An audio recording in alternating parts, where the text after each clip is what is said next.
Hai, Bismillahirrahmanirrahim. Assalamualaikum warahmatullahi wabarakatuh dan salam sejahtera kepada semua murid-murid di seluruh Malaysia.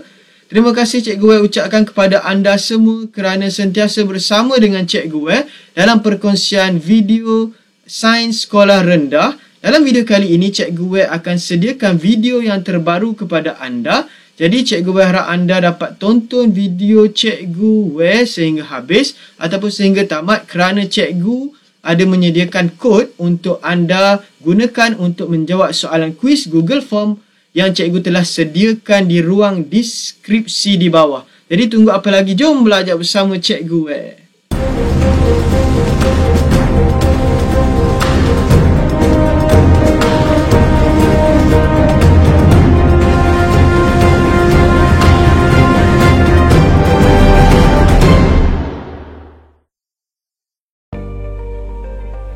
Okey, murid-murid semua, dalam video kali ini Cikgu akan berkongsi dengan anda semua di bawah topik ataupun tajuk tahun 6 iaitu unit 8 di bawah tajuk pengawetan makanan.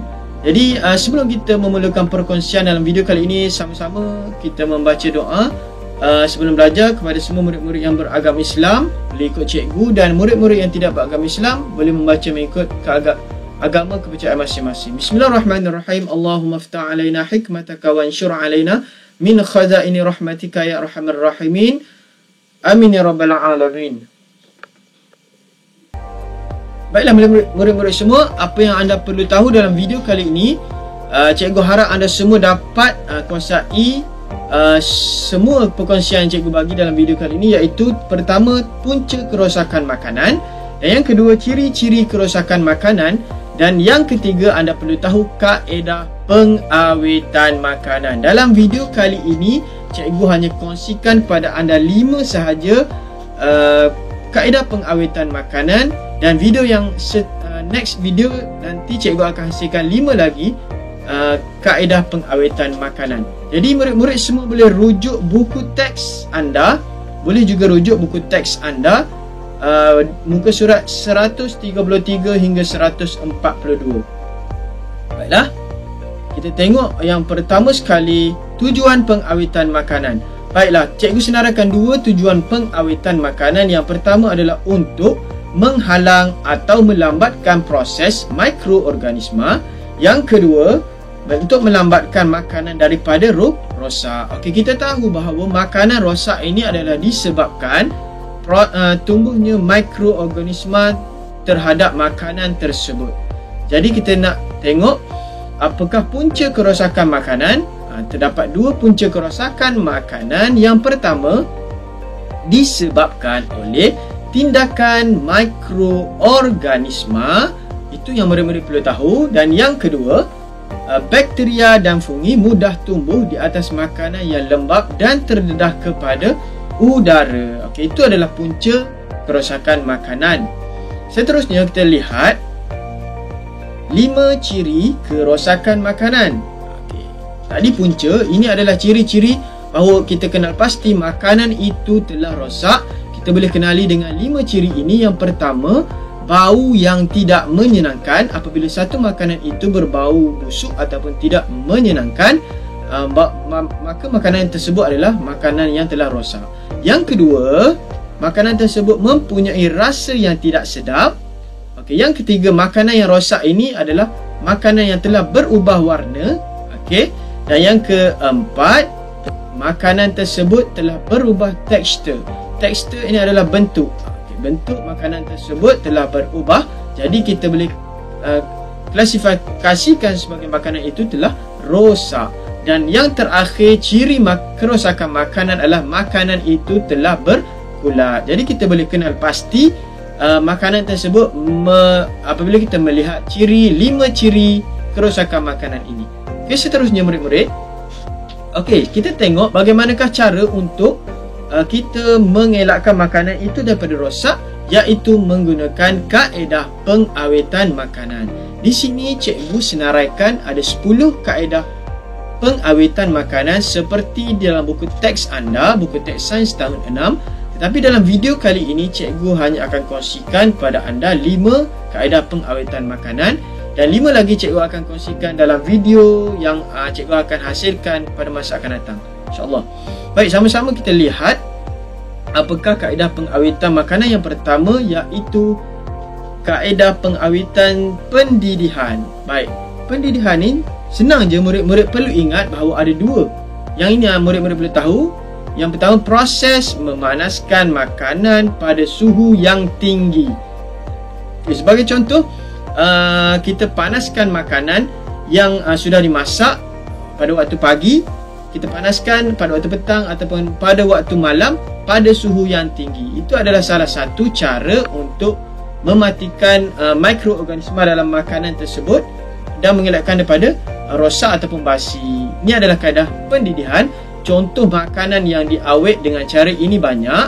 Contoh yang cikgu bagi iaitu rendang dan juga serunding. Baik, seterusnya kita lihat kaedah pengawitan makanan yang kedua. Kita lihat sama-sama, iaitu kaedah pengeringan. Baik, murid-murid, 2 juga maklumat yang cikgu bagikan kepada murid-murid untuk ingat dengan lebih mudah.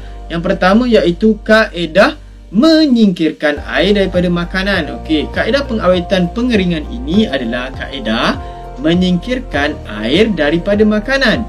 Yang kedua, yang perlu murid tahu, makanan ini dikeringkan dengan cara menjemurnya di bawah cahaya matahari atau memanaskannya di dalam ketuhar. Okey, jadi 2 cara untuk mengeringkan makanan ini tadi, menjemur di bawah cahaya matahari ataupun memanaskan di dalam ketuhar. Ketuhar ataupun oven lah. Bukannya kita panaskan di atas dapur yang menyala api, sebab itu kita boleh kelaskan sebagai pendidihan. Jadi kita nak keringkan dia, kita boleh panaskan di dalam ketuhar.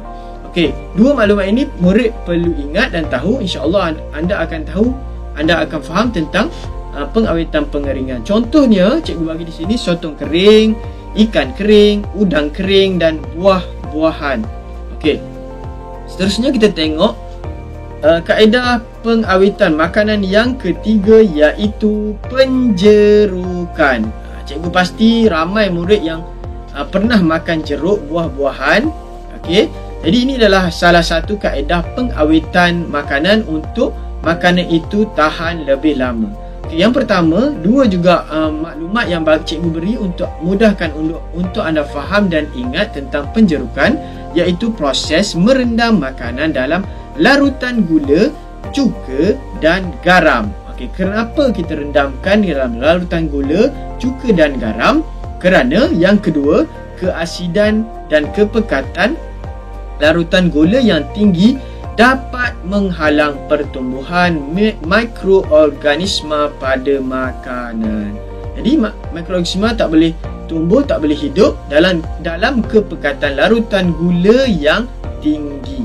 Okey, boleh faham? Cikgu harap semua boleh faham. Okey, contoh yang cikgu bagi di sini iaitu jeruk, buah-buahan dan juga sayur-sayuran. Okey, seterusnya kita lihat kaedah pengawitan makanan yang keempat, iaitu pembungkusan vacuum. Baik, apakah pembungkusan vacuum ini? Okey, yang pertama, proses mengawet makanan dengan cara memasukkan makanan ke dalam beg atau botol kedap udara. Semua udara dikeluarkan daripada bekas tersebut. Cikgu rasa murid boleh faham. Okey, dia macam ni. Kita memasukkan makanan dalam beg ataupun plastik ataupun botol kedap udara, dan pastikan dalam plastik botol tu ataupun beg itu tidak ada langsung udara yang boleh masuk. Jadi bila tak ada udara, mikroorganisma tidak boleh hidup ataupun tidak boleh tumbuh di situ. Sebab jadi ini adalah contoh ataupun penerangan tentang pembungkusan vacuum. Okey, contohnya seperti mikroorganisma tidak dapat membiak kerana tiada udara di dalam bekas. Mikroorganisma ni dia nak membiak dia kena ada udara dan kelembapan yang sesuai untuk dia hidup. Jadi contoh yang cikgu berikan di sini, murid boleh tengok makanan harian kita iaitu sausage ataupun hot dog ataupun daging segera. yang telah dipack dalam pembungkusan vacuum dan juga cendawan. Okay, ini adalah contoh yang cikgu berikan. Ada lagi contoh-contoh lain yang murid boleh kenal pasti dan tengok di sumber-sumber lain, insyaAllah. Okay, seterusnya iaitu proses pengawitan secara penyejuk bekuan. Yang kelima, penyejuk bekuan dan pendinginan. Okey, sebenarnya di penyejuk bekuan ni dia asing, pendinginan ni pun asing, tapi satukan dalam satu tajuk ni lah. Satu cara kaedah pengawitan makanan. Okey, kita tengok penyejuk bekuan dulu. Penyejuk bekuan, proses penyejuk bekuan makanan disimpan pada takat beku 0 darjah Celsius dan ke bawah. Maksudnya makanan ini disimpan di dalam keadaan yang sangat sejuk, 0 darjah Celsius dan ke bawah. Keadaan beku lah, peti beku. Okey, itu adalah penyejuk bekuan. Dan yang contohnya makanan yang diawet cara ini adalah seperti daging, ayam, udang dan sotong. Okey, ini adalah peti sejuk beku. Ini peti sejuk beku ataupun peti frozen, di mana peti ini dia mempunyai darjah Celsius 0 darjah Celsius dan ke bawah, sangat-sangat sejuk. Okey, ini adalah cara kaedah penyejuk bekuan. Kita tengok pula kaedah pendinginan. Apakah perbezaan penyejuk bekuan dan pendinginan? Jom kita tengok. Okey, pendinginan pula adalah kaedah menyimpan makanan pada suhu yang rendah, iaitu kurang daripada 18 darjah Celsius. Jadi murid kena faham, pendinginan ini bukan dalam peti beku, bukan penyejuk bekuan, bukan peti beku, tapi masih lagi kita simpan di dalam peti, tetapi suhunya adalah 18 darjah Celsius sahaja. Tidak beku seperti ais lah. Okey, di tempat dalam peti kita tu, di tempat letak sayur kan. Okey, itu adalah kaedah pendinginan. Okey, contoh makanan yang diawet dengan cara ini ialah buah-buahan, sayur-sayuran dan susu. Jadi ini adalah kaedah pendinginan. Murid-murid perlu tahu perbezaan penyejuk bekuan dan juga pendinginan.